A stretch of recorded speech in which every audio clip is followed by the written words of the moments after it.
ஒரு அழகான கிறிஸ்துமஸ் இரவு. கிராமம் முழுவதும் வண்ண வண்ண விளக்குகளால் மின்னின. காற்றில் கிறிஸ்துமஸ் பாடல்களின் இனிய ஒலி கேட்டது. குழந்தைகள் மகிழ்ச்சியுடன் ஓடி விளையாடிக் கொண்டிருந்தார்கள். அந்த கிராமத்தில் ஒரு சின்ன வீட்டில் டாம் என்ற சிறுவனும் அவனது தங்கை அண்ணாவும் அவர்களின் அப்பா அம்மாவுடன் வாழ்ந்து வந்தார்கள். அவர்களிடம் பெரிய கிறிஸ்துமஸ் மரம் இல்லை, நிறைய பரிசுகளும் இல்லை. டாம் ஜன்னலருகே நின்று வெளியே பார்த்தான். அவனுக்கு சற்று வருத்தமாக இருந்தது. அப்போது அம்மா புன்னகையுடன் சொன்னார், டாம், கிறிஸ்துமஸ் என்பது பரிசுகளுக்காக மட்டுமில்லை, அது பகிர்ந்து கொள்ளும் சந்தோஷத்தைப் பற்றி.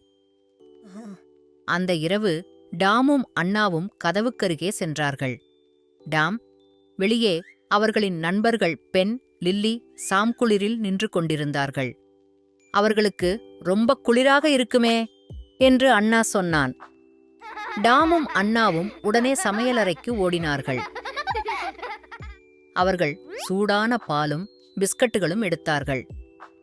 உள்ளே வாங்க என்று அவர்கள் நண்பர்களை அழைத்தார்கள். எல்லா குழந்தைகளும் ஒன்றாக அமர்ந்தார்கள். அவர்கள் பேசினார்கள், சிரித்தார்கள், உணவை சந்தோஷமாக பகிர்ந்து கொண்டார்கள். அந்த சின்ன வீட்டில் மகிழ்ச்சி நிறைந்தது. திடீரென்று ஒரு சத்தம் கேட்டது.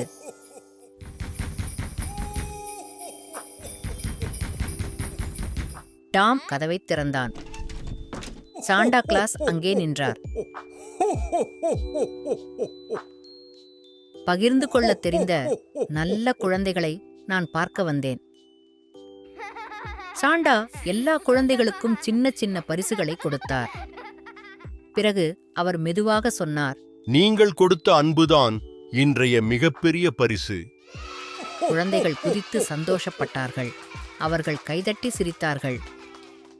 சாண்டா கையசைத்து வானத்தில் பறந்து சென்றார். டாம் மகிழ்ச்சியுடன் சொன்னான், இப்போது எனக்கு புரிகிறது. கிறிஸ்துமஸ் என்றால் பகிர்ந்து கொள்வது, அன்பு காட்டுவது, நல்ல மனதோடு இருப்பதுதான். இனிய கிறிஸ்துமஸ் மற்றும் புத்தாண்டு நல்வாழ்த்துக்கள்.